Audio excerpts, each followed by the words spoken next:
રાજકોટમાંથી આવે છે એક ચોંકાવનારી અને દહેશતભરી ઘટના। સાયબર અધિકારી બનીને અપહરણ અને ખંડણીની બનાવટ ઘડી નાખનારને 2 શખ્સોની ક્રાઇમ બ્રાન્ચે પકડી પાડતી મહત્વની કાર્યવાહી કરી છે। ઘટના છે 12 ઓગસ્ટની, જ્યારે રણધીર કટારિયા નામના યુવકનું અપહરણ કરવામાં આવ્યું હતું। અપહરણ કર્યા બાદ આરોપીને યુવકના પિતાને ફોન કરીને પોતે સાયબર ઓફિસર તરીકેની ઓળખાણ આપી અને સીધા 40 લાખ રૂપિયાની ખંડણીની માંગ કરી હતી। આ સમગ્ર કેસમાં હવે મોટી સફળતા મળી છે। રાજકોટ ક્રાઇમ બ્રાન્ચે કાર્યવાહી કરતા અમદાવાદના સાબરમતી રેલવે સ્ટેશન પરથી આરોપીને ઝડપી લીધા છે। આ બંને શખ્સો પહેલા પણ ગુનાહિત પ્રવૃત્તિ સાથે સંકળાયેલા હોવાની માહિતી મળી છે।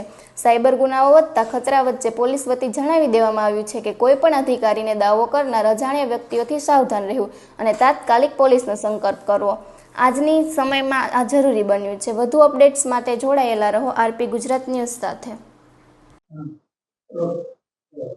સર, એક લૂંટ અને મારામારીની ઘટનામાં અપહરણ કરીને ફરિયાદીને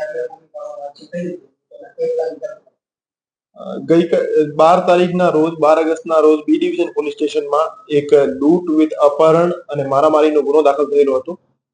આ ગુનામાં આરોપીને ઝડપથી પકડવા માટે માનનીય સીપી સર જયેશકુમાર દાસર અને additional CP sir Mahendra Bagadiya સરની સૂચના હતી।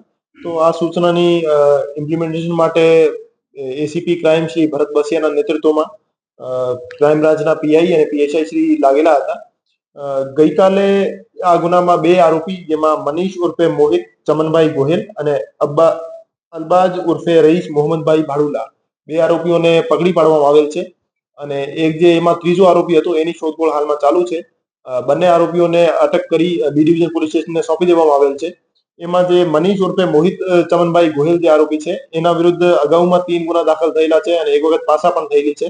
અને જે અલબાજ ઉર્ફે રઈસ મોહમ્મદભાઈ ભાડુલા જે આરોપી છે એના વિરુદ્ધ 15 ગુના દાખલ થયેલા છે અને 3 વખત પાસામાં જઈ આવેલું છે। આરોપીઓની વધારે પૂછપરછ અત્યારે ચાલુ છે।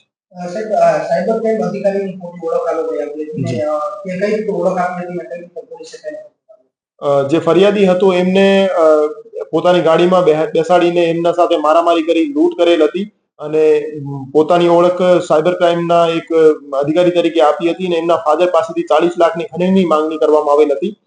તો પછી એમને ખ્યાલ આવ્યો કે ભાઈ આ એમના ફાધરને આ ખોટી ઓળખ બાબતે ખ્યાલ આવી ગયો છે, તો આરોપીને છોડી મૂકી નાસી ગયા હતા। તો આ રીતે આ ગુનાને અંજામ આપવામાં આવેલ હતો।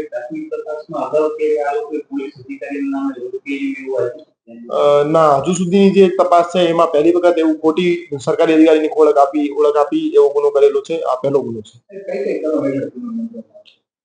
એમાં બીએનએસ ની કલમ 309(6), 204, 61(2), 352, 140(2) અને 142, 308(5) અને 54 મુજબ ગુનો દાખલ કરવામાં આવેલ હતો। અમે તપાસમાં જે ફેક્ટ સામે આવશે એ મુજબ કર્મનો ઉમેરો પણ કરવામાં આવશે।